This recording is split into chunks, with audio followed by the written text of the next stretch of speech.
What's up guys? In September, Xiaomi India had launched the Redmi 8A phone. The Redmi 8 had debuted in India with a slightly better specs in October. A new report on 91 Mobile stated that the Chinese firm may launch Redmi 9 phone in early 2020. It claims that Redmi 9 will debut first in China and it will also arrive in India. The Redmi 9 is expected to sport a notch display of 6.6 inches. While the earlier Redmi 8 had only 6.22 inch of display. The rumors also claim that the Redmi 9 will be receiving power to perform from MediaTek Helio G70 chipset. The chipset is set to arrive in the market as an inferior version of the Helio G90 and Helio G90T processor. The chipset could be coupled with 4GB of RAM and 64GB of internal storage.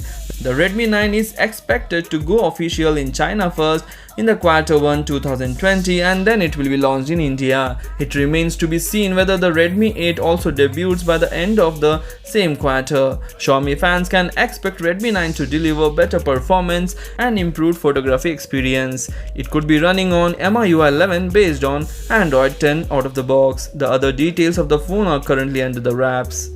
So these are all the things we know so far about the upcoming Redmi 9. Hope you like the video. If you like the video, please hit the like button and do share this video among your friends. Thanks for watching. Take care. Bye bye.